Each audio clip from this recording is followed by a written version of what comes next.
Merci. Maintenant, on invite notre cher missionnaire Oumar Moassaeb Koulibaly.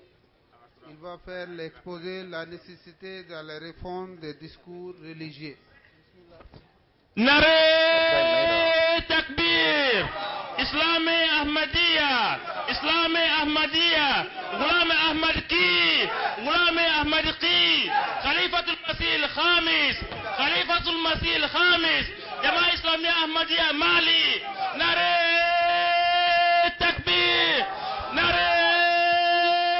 تكبير رحمة للعالمين حضرت محمد المصطفى نرى أشهد أن لا إله إلا الله وحده لا شريك له وأشهد أن محمدا عبده ورسوله أما بعد فأعوذ بالله من الشيطان الرجيم بسم الله الرحمن الرحيم الحمد لله رب العالمين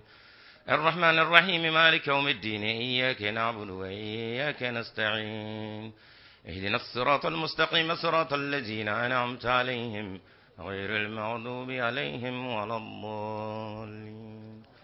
إن الله وملائكته يصلون على النبي يا أيها الذين آمنوا صلوا عليه وسلموا تسليما اللهم صل وسلم وبارك على سيدنا محمد وعلى آل سيدنا محمد كما صليت وباركت وسلمت على سيدنا إبراهيم وعلى آل سيدنا إبراهيم إنك حميد مجيد الحمد لله ثم الحمد لله أنبي الله سبحانه وتعالى تنو أمانغ شيرا وكرا كففورتي أدمدني كانغي تيدا دولا فمني فهم بنياني أكانو كما فناكرا على كلمبوي كداكا على فمني أدمدني تسيكو دانغو دمادون يماونا masamiya nyuma ke ni tsika anyuma danga da madon imangu kanu kata da haga dola de ibe kanga ta ko kanu fe o kuma la ilaha illallah akoro de te tenduri ngoro ye ala mbeni yenye ikoro hanno tabo ngambe ni ala ta armadi mangu ke fenwere wa in taudu ni matallahi fala tusu ala kute nyen nyuma mi ga armadi simflaw ye na kwa ba da ke le fila saba atsika danga da madon okuma munaba fo kabine kanu kadada hagadola nyenyu mamige yo dadon wa ai okuma ibedia Allahu akbar ala ndeni vlefle Muhammad nanu wala mi ndedo iyere di alamo toy ni mi nana abana alama ko yewa atoy ke namana ala fa fa ba moy o temo Muhammad ko barana sallallahu alaihi wasallam okuma amine man baraka amo nyine aye anaka sahabaw anaka sodingo mini nga wati bele jele ndira Muhammad sallallahu alaihi wasallam ana alamo ala yarako radiyallahu anhum ne jena fashi uyu sike no bara manga chorba fo minu ngara dine birge fulo dabaw ye anga jamana nungono no lo kunde atakwana kambanjo ya komo hode pime ya jogo pime ya kugo ko imanga de pime ya komo foli pime fo ko buru de fo no fiera muso ni chawbido muso ni dimiso mbido sokono no Muhammad ka buru fiera minga Allahu akbar hayya ala salat ko muso kana bulika tade dimso kana bulika tanna hayya na de italia muso italia chao italia dimso italia makorba italia nga ko maburu fega ko muso bulika do dimso bulika do ala kolla Muhammad tafo de ku bega bokana kana ne ala yorola nare manga nuye nyonda yani nare okmana takbir Allahu akbar Muhammad Mustafa sallallahu alaihi wasallam Muhammad kam manga tarani ko maburu fekai Muhammad kam manga tarani ko modunu fokai fati domble manga darani manganye opma manga ndo nguye mo bonyona kadaka manga ndo nguye namara mangade muso daga fiani muso burla komona ubarka to ba fo close koro dimse ta shido utlenga to ba fo pia opma na ko muso tibirala dimse tibirala de comme ngoro dema comme ngoro be men galoga wani mi ndo na ni birala itibo de ni bora ni koroti mi do ubi kuma ngoro dama dollabe ubi tafini kono siri ikala tew shufe ni dugu jara ko manga anyana wara opma dakuri akelena Muhammad sallallahu alaihi wasallam wala nami ndira ko ga pumaka wati bana kuma tsika kaka atoye ko wo je rekono wala na mi me ka dibi islam doni baw fe uti wala na in laje ka di tugo yelema ala kra ya di tawa wajulu kala ba ka wajulu ke tuma ala kra wajulu ke tewa mu me je kono bi balaw mashiba marfa bom Allah zure jeni silamo ka wajuli wa ma arsalnaka illa rahmatan lil alamin kum hoda anyi ci hina dama ikana no ya adama domo ode karabam ni marfani atwadi boli ani kandigali ni atwadi adama de minani ka abgo ka sete ka bala ode hina yawa ofma wala na mi ndira mo ko ka pma ka wajuli kelaw ayalla je ka ji doni gangan domi nan domi ngum me ko ju ko mo kuma mande ka wada kono Ahmadiyya Ghulam Ahmad ki nare takbir la wasu ofmana wajuli bina kan de ka wajuli rabbi da wati tay ay fondo fa نعرة تكبير نعرة تكبير إسلام أحمدية إسلام أحمدية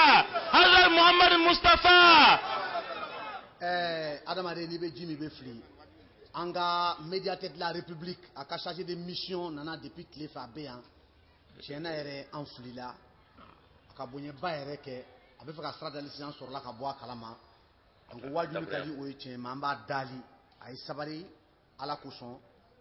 kira kuson kaya fanga erreur mais maloni amina kuma dama abina kana foli la se mokoma les familles sur ka kuma di karoma ay haketu kusebe net haketu net ka table ça awita fo kutuku Assalamu alaikum wa rahmatullahi. Allah ka ni sawaba be. Ne Sidiki Toumanyon, ne be barake médiateur de la République là. J'ai chargé de mission yi. Au cabinet médiateur de la République comme a nkada ere kasia. Anana ka bo voyage de la kuna sinidron. Donc anana invitation ni documentation nous soro a bolokoro. Donc invitation na koko ni te blaka sumaye de kan jija ngasia. Ni seraya kaka folika nasi jamata Ahmadiyya mogoma ka fo abu fo uye bonya mendaka ayo bonya ye abu fola ani documentation munutara livre nani nyogona do médiateur yere livre nu kala aye atemu laje akoko temu c'est très intéressant ayere équipe do bla en place o ka livre kala ka livre exploité ka fiche technique kala ka dama ne rebo équipe inchala donc aya geleyama ni seraya nga jija ka ka foli kaunda se ka donc ka fo akinkada yere akasia o de kuno aketo ba fe sallallahu alaihi wasallam نعرة تكبير chargé de mission du médiateur de la République Jamaat Islamiyya Ahmadiyya نعرة تكبير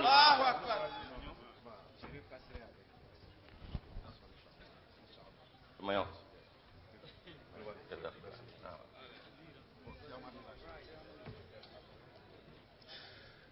aywa alhamdulillah amina fenno tatate kabla kadaga min de ko mina ateko mina kono wati bana kaba nga chendo wala na mi dira jebe o de bolo sisa to won mande muhammadullah to won mande silamaya to won mande silamawla chendo to ko jumo me silamela to ko jumo me muhammad la to ko jumo me silamawla Allah suliye muhammad yewa ay ala ko mo muhammadun o ko jaga yaro tala muhammad ko rete yalla jaga ta fama jaga yaro tala ni jaga yaro yalla o ye enye kele may wala may mangane kada ka ni mangane ciko ciko ni dumi to kada ja amande da kono ngane ko dumni mandi ayede mangane ala ko mo muhammadun atanunedu ni ye bi je bega ko kam mo ko lagoshi ka tojugo be fumo muhammadu te ayira ondela hukmana munya yi ana doni ba minu me wajuli dabomi larabu jamana ona laranda jamana ona abede do wajulu nyasina feji memo o ye fariyai o ye lagusili o ye nenni o ye ka adamade yere jigi tiga ka alala wajili femme wajulu kono be o ye ka adamade shuka ke kojugu ka ma faka katla ka ijige te ka alala ka fo e konta la ble wala ma ka fu ya aleki lafiya bato yere la ha opmana nini varla nyonga adamade o mitami adamade de sele bina ala fa kana ya fanyi ni kay ka disa jira ka segi ko nga for ay ko segi ko konte ble ka ta karango ko te Allahu akbar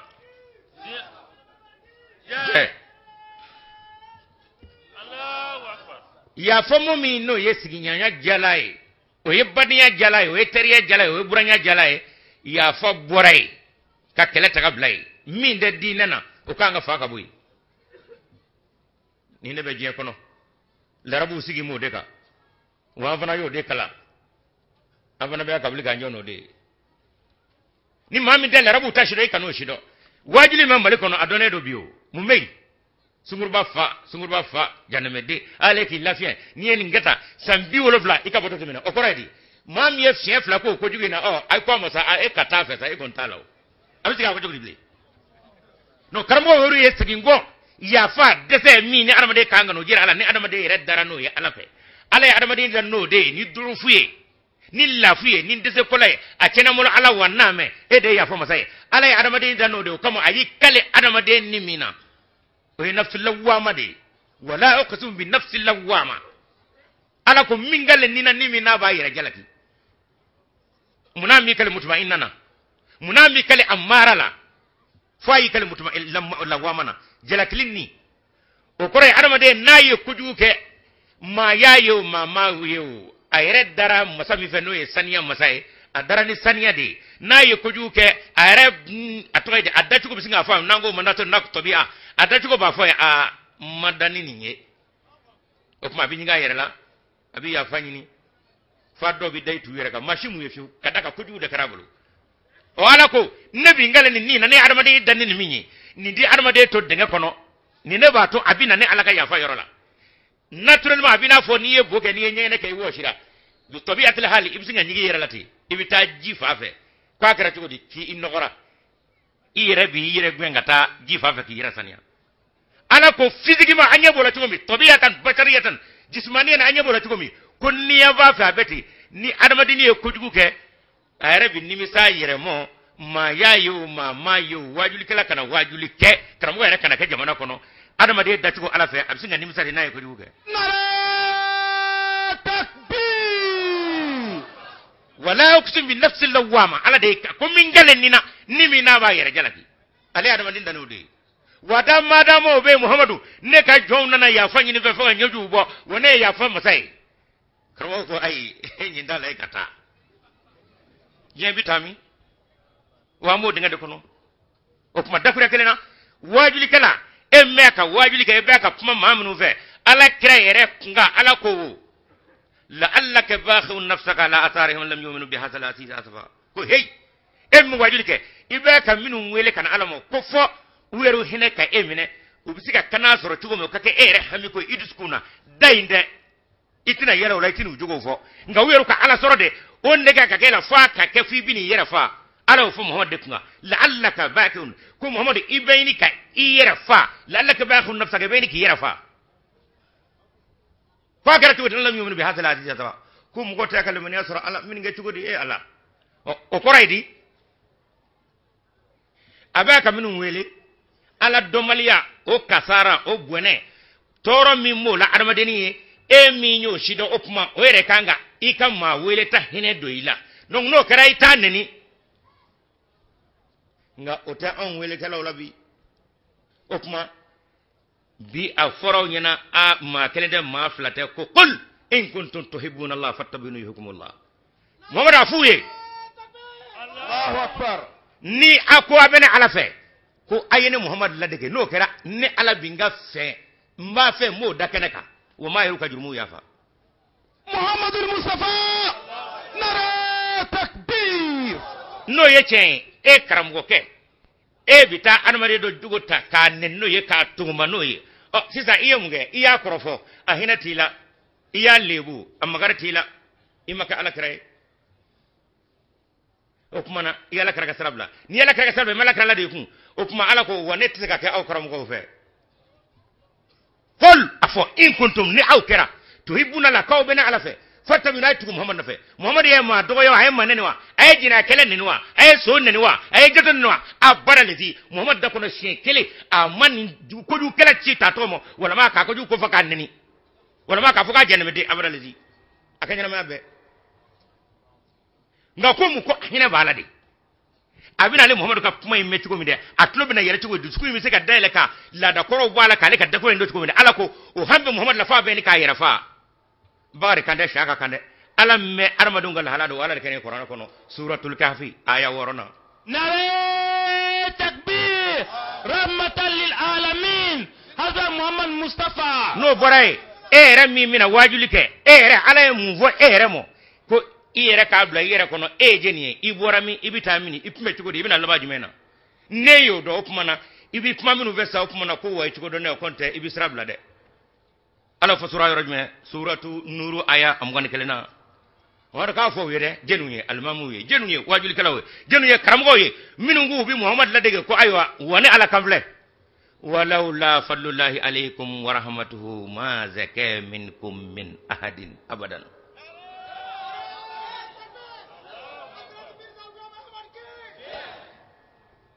ko muhammad afunyana karamo ka wajul kala almami ko he nene ala ka fasamandiya te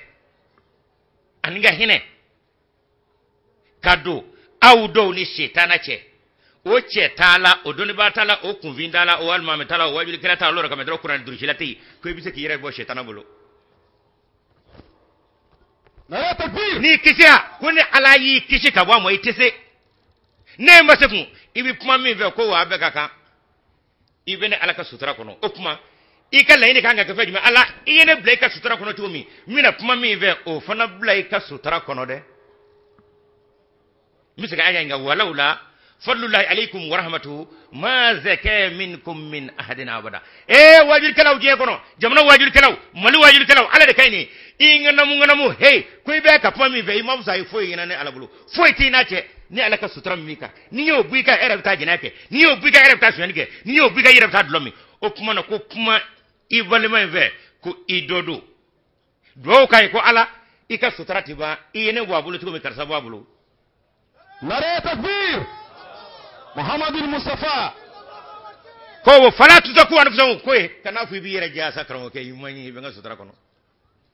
fala tuzaku anfusakum ko ne video sa ikanywa imai sa ibene ka sutra kono balila yuzaki mana shaw ne ala de bim ma kishi kama saniya mami no yala jaitite aroni ka jek ka yere kici abada ite yere klashi tan na karamo ke itite o ala krami na aya jigino ka o de ka soro ka fa adda yere la sanne nguna kowo rabbi la takilni ila nafsi tarfat ayn ko ala ya ya mi woni ceede woni muhammadu de hali nye ko mi ko kele kanando nyira bulu allahu akbar محمد المصطفى نعم تكبير karamo ke wonne e joro ni nowa ayne ne haklan ko andlale de ko to joro bana ala ku yengalo tike matla محمد يا كبير ربي لا تكلني الى نفسي طرفه عين انا كانني محمد تنير بول علي يكم كوكلي كداك علي ايامي فوني وي تشيدي كن على كفسمان ديا انغا هينته نو تم ماشيته كيرك بو شي ترابل اوبما او منون دلامه جنالا او منون دلامه شوانينا او منون دلامه نمرولا او كرمو باو علو امام واجو كلو كو هي ني يو دونغا سوترا دي كونو ka to jira awla kuma ayu flani hine nyai ayu flani makari nyai ne alami yawda kautla wone de yuda wa be ne ka dambe nyomele ka ko dambe de don nunye de abe ne alatai o kuma nayo hina takun abiki na fo muhammadu nga ne eyo wala ka kina fo retlalelo muhammadu ka de ko ndi boy da kono de ka daka etlame ka ba nga ala kra ko ne muhammadu nye ko kele ala kanando nyera bulu nga karamo ko netlala aw jina kalaw jan aw janno be dow sungu ba fa sungu ba adunata karamo ke wajuli karawa e ma de neni imala kara ladigi sallallahu alaihi wasallam ana kira ladigi afojina kala fa afojina kala bay afojina kala yere bonadu wa ala kray fura min kunu jina kala mo maga jina kala mo maga suani kala mo o frafle wajmeni ala ko hono qur'an kono afade ko ya ayyuhal muzammil qum al-layla illa qalilan nisfahu aw inqus minhu aw zid alayhi wa rattil al-qur'ana tartila ko hey e mi ngeme ka brifini biridala ka shube ka sono kala ko atikete je ka gelo mo de mo yakko ka bo mo de muso chama be fe dingo jom mo do me e torba e bi shube ka gorondo la ala ko amanye de wuli brifini boy kungulo la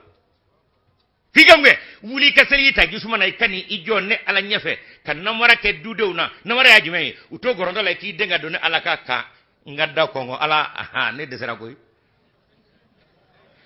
de photo flag ta wala kran ne ke sallallahu alaihi wasallam hey adamani te foila a bengalo foni nin mora baro kono abana wode bora kono de anyen ndebla ka kina fo on lala ni kram way wala ke ka kina fo ale tele toto jara wala ni mami boy da kono wa e bu flek kala banjuni atwale ma ko do fumay tabe ken ni ite wajuli la wala kra kon la amul makya atete wo atete watnakete amebe ni ngay ngono ofuma dakura kila ala ko muhammad mo afo jogo juga amadi mashi kanay bol maken na sakane bolom sey neni amandaye ni akadaye de akake abe katimina akake o waliye abe kabila mina akafo mo karsa nyonde o kadibe be ka kay ngaye ke ala ko hey ko bene bulusa ofuma na wulide sunugo dogo sunugo la kore birifini bo ikmul la ya ayyuhal muzammilu o kore emi ngeme ka birifini debla ka ket sunugo le kom wuli wati jime ki ka shoot lanje bejo wati do ba tlangela wado aka klasa banaye o kore wati do farkulo iba sore be geje wati do sengene nane do wado sengere tanga banaye la halawbe ngama ke tukutu kana shubbe ke gorondola de foye musuka na foko ko ke wuli katiko abaralezi ite dutigi sabali atikati ala kirama kete ya sallallahu alaihi wasallam muna makete aya minini borani ya marakano ngala kira ire makete anyo do tugodi ayre muso aisha ta de ba lakali ko tugodi ne willa don lam nyemulo dango fe mala kiraye ne krefe kasro ne ire kashudu ne ire kashu aisha bo fo kada ga ale fe dimisene muso ba koro chamang me ba fo ala kiramo biye ne kashu nganya shudi aisha tamo aisha kuma shi ta mafara soro kafara ayra ka shuga ngaisha ko ne reka sho kore tlalila ne mi benene yere de mala kra soro ngerefe na kungera muso bakoro do ka shudele nyama fo a hena no lakata adaw feti nga ne reka shu muna muhammadu tere kerefe atara mini ako mwilla kata muso bakoro be ka dayele nya soro ala kra ta shife e kuma fenga de muhammadu kan tumene kwa fashinga ne aisha takawa muhammadu be wa ako minanga so nya soro ala kra birime dibila Allahu akbar subhanallah adabara dere adabara mune dabara ala kirabe ka kashi ala dala ala ene muhammad de ci ko ngam go wele du ci ko tane muhammad tay du ci ko nye ala tay weral ko qur'an ko innaka la tahdi man ahbabta muhammadu e ti kam malliman ya do ma ko muhammad ne mo fanga di mo idaye wara wala li ma allah rasulullah balaglu bini nga kaliman ya digi ma du kuna ala ko muhammad mo ti tay o ene ala tay ala nabeti way ka doni ko ne muhammad e jonye me ka nyonyo ne wele o sitanshi o kuma vle ni ka hinanye udus ku nyele kana aisha ko tigi bare mbetawa muhammad ko bindo bora kanaka jeni abo kanaka amso nga bora jenu nye ala de ya daba kama ka bo kanaka ka fod da luwere ku de muhammad bulu gindo kunda ka kula dugu tlama fe da bi muso ni de ndalete ka bo koyem sokoro kana i tajita dugu tlama fe kan nyekele ngasi ka ala dara ka jira ala ine ci ngana ndonyo mo nyana mo wa medde sabato disku be ala bulu way ka doni koro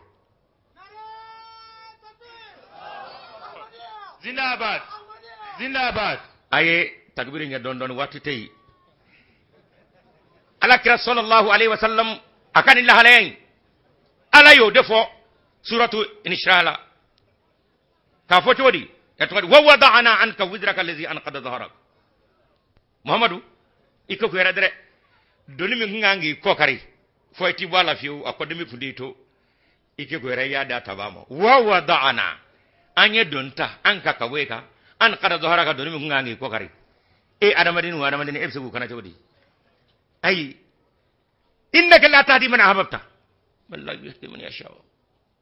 ala de bi makana maminu yaja ala wo ka doni koro ala ko mo fada nyana iya dia wanyata aina o kumana ala kira sambi samwan sabakono kira mun ye sambi tamonge a shima siga arama de sabakana ala fafi ko muhammad sallallahu alaihi wasallam kadaka ay doni di atabamo o kumana bete e karamugo nena ukanga muneke anganga wuli shudu utlama de fe ala neke me ka doke wajulla mota ka lamade ne yu do yo wonere mai muhammad min jay o tayni kuma teneni mi mai ambe je nywana e ka dokuri abisiga mungesa ala ko way ka koyi koro koyi o ni de ma on nolo ndamne jema me blede o koro jele me wa ya be wele na to be on nolo mulya ite baraka do ala konta ayo ira tna bakana ka koyi he jebe fo ala ideu ngane karamugo ke tlele do kasiri matla ko nyina ma todi bara de be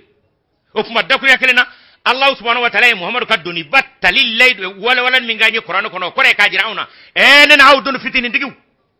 dun fitini digi mi memta Muhammad ka wajul karawiye na ya so e kallayni ko ka wajul ka do mogola e kallayni ko mo kana Muhammad fafe ala fafe ko e rete de babu ira do nana karam ko ruka wajul te kata Muhammad fafe ala fafe fana bo mala ne ra de beta nga sanga zo beta amere beta komere beta sisa armado vitamin e be ko de mi bo be ki yere gira mo de la fora ke ka Muhammad gira kala gira nga yere ko ne beta ibe ka mo wole kata yere mo ko ala ko te Muhammad ko te o mo wajul be ko aya don abeta bidedu bi ni ne sanga be wani mo fo ite wajul la no be ke yele baw bitige abana ka kafiri fo ka dako abana o wajul be mi nende be do galibe ani yere gira mugo wele ud'u ila sabili rabbika idaba makasira mugo wele kanomo ngebe ka mugo wele kana yere mo karamo bi wajuli me malikono oyode ambe to be nyonga wajuli kala e ka soro ire daraja ikadlo ku vetugo mi muto mi ka mofe elenta dakuri yakelena e re karamo ka soro jiro mi e bodo fo ka jira fumana e ni ala de be nyobe kala no vona bi fenyini sengengo fendiga de bajira ke ningala be nyobe mo be kana la fafa flana Allah subhanahu wa ta'ala Muhammad sallallahu alaihi wasallam Qur'an kono Muhammad ikado waqfil janahaka liman tabaka min almu'minin ko mu'min mi dafe kana ya daw kuna kana ko ba kuna idama kenuye o anga kramgo ayni ndakira lamade waqfil janahaka liman tabaka min almu'minina fa ina sawka faqul inni bari'un mimma ta'malun in mewa ko anni ala ko takira dobulu kana singa tigineni kana gwe ko tiketi afo inni bari'un mimma ta'maluna ko ikan gojugi ala kan kici ko bon doroma de Muhammad tannade ngane ya ni ka doga ka jerme de afo abi tami ya fie ya kono gwa e de to toroy bana ba to name gaire ko e juli kasabo me ta kamo do to sula ay tiga furage abli mo ko bitami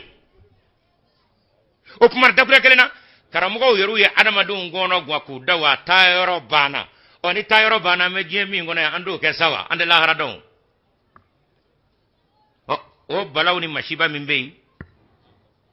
fariya min duro jugoro o de fleje kono bi o fariya ajmeni ni ma min dura dinana ni bora ikungolo kangatike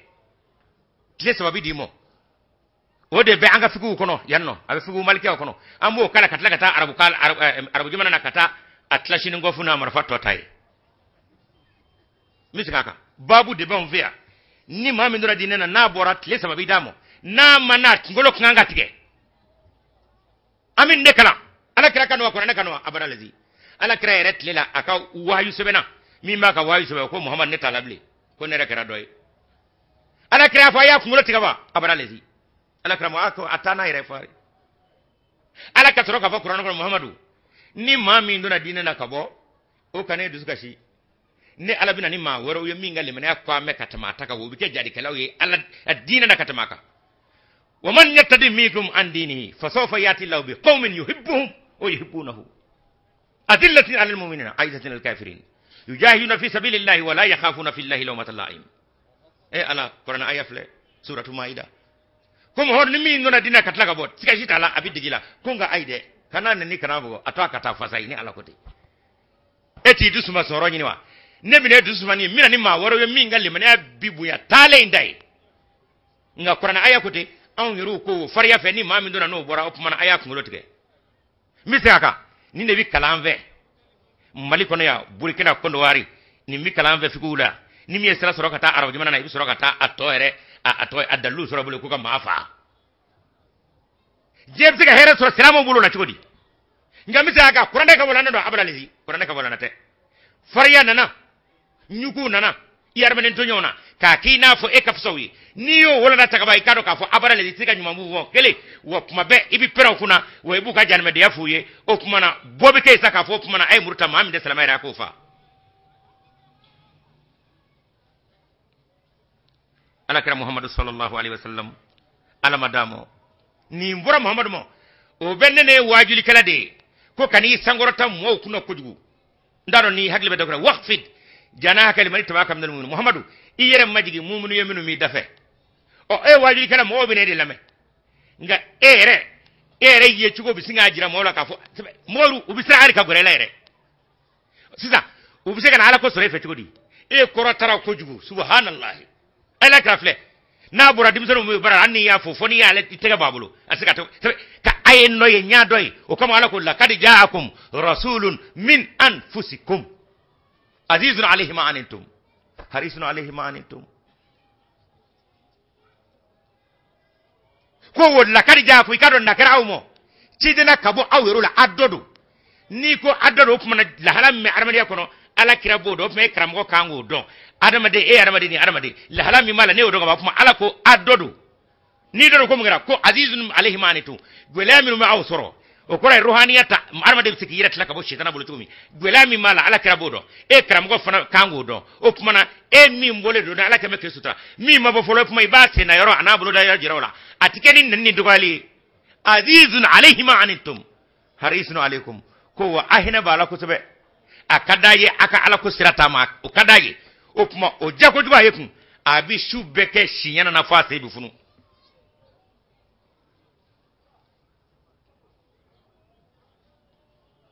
chedo ni min horani e kama angal lage udu ila sabili rabbika bil hikmati wal mawidati al hasana wele kene kanida ba maka siramo ni muye ni dakuriya nyuma muye ni yele misey wajadilhum billati hasan wana munya kini ma bisu solga kijija ikana doyali keka atwadi susoli konna na katikati billati hi hasan o ala kavle ko muhammadu wele ke kanne ala katrafe ni hikime kore ikanga wele ke watimi ani chugo mina ibo de jatemna folo ka soroka pumata niyo taku ko kana premo kuna wal mawizati al hasana oni mami ko kabi soli ke ko kana to iki take neni de ama ke jojo ekida e ba mo ko e maliyon aw ye shiri ko chugodi jama'a islam hadia aka wajulun metama arajola na mi telefon labla abin fanene banani ke kame ahmadiyo mo piya ay ahmadiyo tasara kame wala le kudi kullu kuni ya fo nimi ngo kam solge ko kana ba nga e kana to kuma jude ka boyda kono ngani karamgo yuru kiran ni kale o kuma dina bitami minu ma kalama ulu bitamini dakuri akelina ala kira muhammad sallallahu alaihi wasallam la halaminu vora ala subhanahu wa ta'ala fe muhammadu kunga ko wajuli kala ki jaka kete o bana bi wajuli la pew o kumana wajuli kala anganga laje ka anyere laje yala aya minu nimbe ka kala ni wala ma qur'ana ba kan bo ni mena na kasa haga jumemo ni yaye atila kasa ga mo wo ka wajuli cheme kaso haga demo kadaka muhammadu yatila ite ka wajuli kan muhammadu yayi e ba ka kani ka sedu yani ka bagari yayi o te ka kotige muhammad ta kulutu ze gobe wala ka vlani wana maketa jeti nyesuma wa fanshiti suma ala ka dahana malikono ala ka na malikono ama famina jefu na blala je tola abdullah kana malikono yawo o kumana dakure mi do yere ka o ke iya da madin tonya ye abe islam yala taslam ma ko ihdina suratul fatiha do fanyina ihdina ala ane fara mafonne anyime ala ko ne de beda inyime mi damatro ko kafir do ne de ada silama da ba mane wa kafir da ba mane mune ba ko yere ko mi damvende e bora sabe ka tuma bora dugolo jugoro i bora fani bala re bora fani bala i kafsa ni mune akone ala noro mi mo wo bora ni alala o te e kana kafiri nani kana doya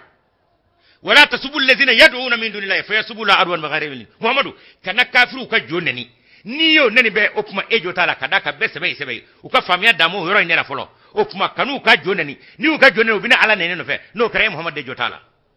nare takbir oh ni kram go ru kram go do ya bay karamalu bitami ami wajuli kundiga ni yoro ina gwari mo ka wulika seljuta ambiseli wajuli nganga ta doni watu minna obebana assalamu alaikum warahmatullahi ta'ala wabarakatuh